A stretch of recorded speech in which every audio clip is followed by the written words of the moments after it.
And while the whole world is grappling with the coronavirus pandemic, Russian ruble has emerged as one of the most attractive emerging market currencies in post-pandemic world. In fact, Goldman Sachs, the group, the bank, and its analysts, they have named Russian ruble as one of their top 3 picks for emerging market currencies to back once the panic over coronavirus pandemic eases.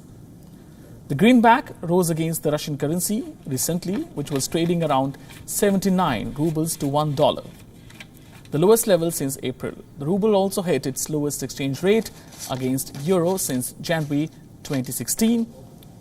And on this, earlier we spoke to Julia Chapman in Moscow on the global bank Goldman Sachs, saying Russian currency ruble is one of the most attractive emerging market currencies in post-pandemic world. This is what she had to say.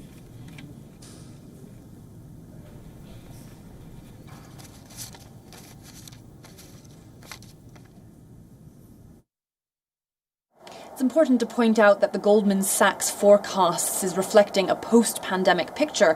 And here in Russia and in many parts of the world, the pandemic simply isn't yet behind us. And despite the fact that Russia has had a quite strong summer, the winter is approaching and the number of coronavirus cases is heading upwards. At the moment, the Russian ruble is actually trading at its lowest level against the US dollar since March. So the only way really is up for the Russian ruble, and that is part of the reason why Goldman Sachs has forecast that the ruble will be one of the best performing currencies next year.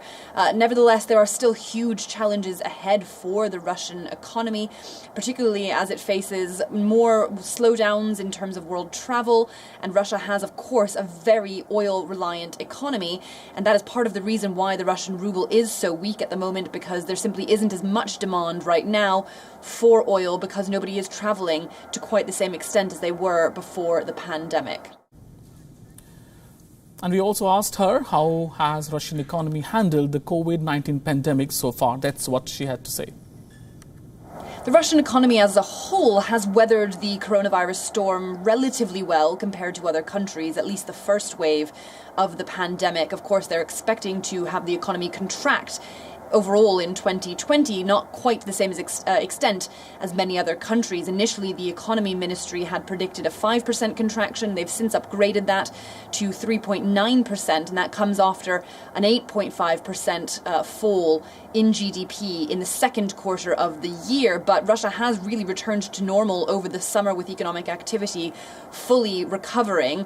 Nevertheless, as I say, we're now seeing coronavirus cases spiking, and so we'll see what happens in the coming months and whether the Russian government is willing to offer more economic support to individuals and businesses than it did the first time around, because actually the economic package to Russian citizens and businesses was much less generous than in many other countries. And part of the reason also that Russia has weathered the pandemic relatively well on the economic front is that it has really centralized its economy a little bit more, not looking outwards as much after sanctions.